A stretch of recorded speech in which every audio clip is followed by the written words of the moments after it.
भाई ये जितने हैं सब चोर हैं, इनकी छुट्टी करो। तो छुट्टी कौन करेगा? विनय कटियार कर देंगे कल। दोस्तों, राम मंदिर केवल एक धार्मिक स्थल नहीं है, ये करोड़ों हिंदुओं की आस्था, विश्वास और वर्षों के संघर्ष का प्रतीक है। लाखों लोगों ने आंदोलन किए थे, हजारों कार्यकर्ता सड़कों पर उतरे थे, कई लोगों ने बलिदान दिया, तब जाकर रामलला अपने भव्य मंदिर में विराजमान हुए। लेकिन अब उसी मंदिर के चढ़ावे को लेकर ऐसे आरोप सामने आ रहे हैं जिन्होंने हर राम भक्त को सोचने पर मजबूर कर दिया है। सबसे पहले समाजवादी पार्टी के राष्ट्रीय अध्यक्ष अखिलेश यादव ने आरोप लगाया था कि राम मंदिर में आने वाले चढ़ावे की रकम में हेराफेरी हुई है।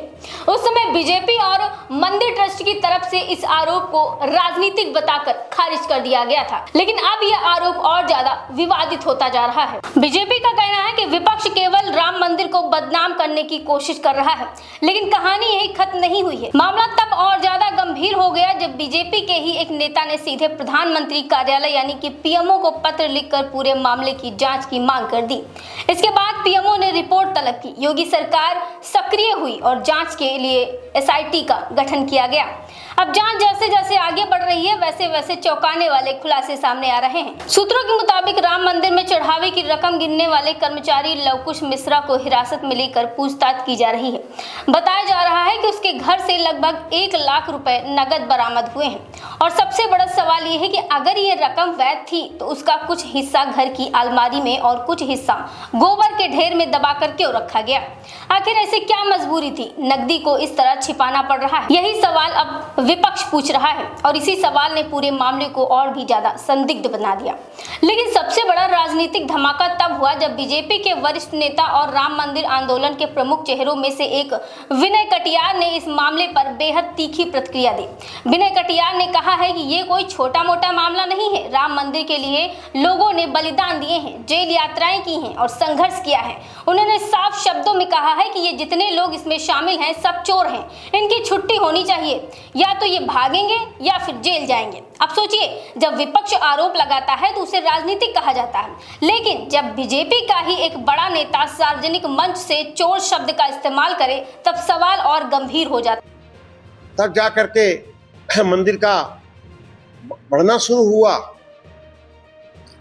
और ये जितने हैं ना, ये जितने इस समय हैं, अरे भाई ये जितने हैं सब चोर हैं, इनकी छुट्टी करो। तो छुट्टी कौन करेगा? विनय कटियार कर देंगे कल। यही वजह है कि विनय कटियार का ये बयान सोशल मीडिया पर तेजी से वायरल हो रहा है। आम आदमी पार्टी के सांसद संजय सिंह ने भी इस मौके को हाथों हाथ लपक लिया। उन्होंने एक्स पर विनय कटियार का वीडियो साझा करते हुए बीजेपी पर हमला बोला है। संजय सिंह ने पूछा है कि अगर प्रभु श्री राम के चढ़ावे में कोई चोरी नहीं हुई है तो करोड़ों रुपए की बरामदगी और जांच आखिर किस बात की हो रही है? विपक्ष लगातार कह रहा है कि जिस मुद्दे को पहले सिरे से खारिज कर दिया गया था, अब उसी मामले में जांच एजेंसियां सक्रिय हैं, कर्मचारी हिरासत में हैं और संपत्तियों की पड़ताल की जा रही है। रिपोर्ट्स के मुताबिक जांच के दायरे में आए कर्मचारी की आर्थिक स्थिति पिछले कुछ समय से तेजी से बदली है। बताया जा रहा है कि एक कर्मचारी के करीब 1.5 करोड़ रुपए की जमीन खरीद ली, जबकि दूसरे ने लगभग 40 लाख रुपए का प्लॉट ले लिया, जबकि उसकी मासिक आय सीमित बताई जा रही है। यही कारण है कि जांच एजेंसियां अब आय और संपत्ति के स्रोतों का मिलान कर रही हैं। उधर मामला गरमाने के बाद राम मंदिर निर्माण समिति के अध्यक्ष रहे नृपेंद्र मिश्रा भी कुछ ही दिनों में दूसरी बार अयोध्या पहुंचे। हालांकि उन्होंने विवाद पर सीधा टिप्पणी करने से बचते हुए कहा है कि उनकी जिम्मेदारी केवल निर्माण कार्यों की निगरानी तक सीमित है। अब सबसे बड़ा सवाल यही है कि क्या ये मामला केवल कुछ कर्मचारियों तक सीमित है या फिर जांच में कोई बड़ा नेटवर्क सामने आएगा? क्या विपक्ष के आरोप सही साबित होंगे या फिर जांच के बाद सभी आरोप की हवा निकल जाएगी? फिलहाल सच्चाई जांच के दायरे में है और अंतिम निष्कर्ष सामने आना बाकी है। लेकिन इतना जरूर है कि राम मंदिर जैसा संवेदनशील विषय देश की आस्था से जुड़ा हुआ है। ऐसे में किसी भी प्रकार की गड़बड़ी, लापरवाही या भ्रष्टाचार को लेकर लोगों में स्वाभाविक नाराजगी है। यदि कोई दोषी है तो उसके खिलाफ सख्त कार्यवाही होनी चाहिए और यदि आरोप गलत हैं तो पूरी पारदर्शिता के साथ सच्चाई देश के सामने रहनी चाहिए, क्योंकि ये केवल पैसों का मामला नहीं है, ये करोड़ों लोगों की आस्था का सवाल है।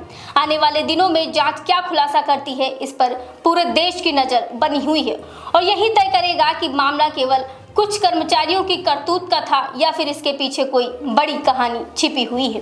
फिलहाल आपकी इस रिपोर्ट पर क्या राय है, हमें कमेंट बॉक्स में जरूर बताएं। जांच हो रही है गंभीर मामला है और ये हल्का फुल्का मामला नहीं है। इस पर अरे भाई ये इस पर बलिदान हुए हैं लोग, हमारे जैसे लोग, कल्याण सिंह जैसे लोग, ये सब जेल गए हैं। इस्तीफा दिए थे कल्याण सिंह जी, तब जा करके मंदिर का बढ़ना शुरू हुआ। और ये जितने हैं ना, ये जितने इस समय हैं, अरे भाई ये जितने हैं सब चोर हैं, इनकी छुट्टी करो। तो छुट्टी कौन करेगा?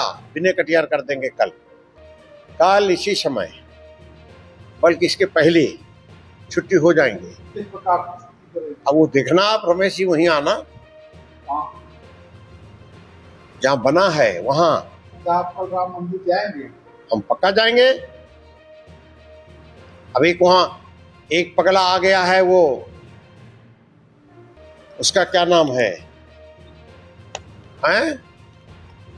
नहीं वो तो ही है, वो गोपाल जी, उसको किसने भेजा? मैं बहुत दिनों बाद कभी एक दिन अभी गया था। उनका भी नाम घोटाले के सामने आया है। उनका भी नाम घोटाले के सामने आया, उसका नाम आपको? हाँ वो जितने हैं ना, ये सब यहाँ से भागेंगे, कल ही भगा देंगे। कल से लेकर परसों तक या तो भाग जाएंगे या तो जेल के अंदर जाएंगे। ये आपको क्या लगता है कि कितने करोड़ का घोटाला है? कई साल से अब कितने साल का घोटाला है, क्या घोटाला है, ये तो सब मालूम है, हो जाएगा कल जब डंडा चलेगा तब मालूम हो जाएगा।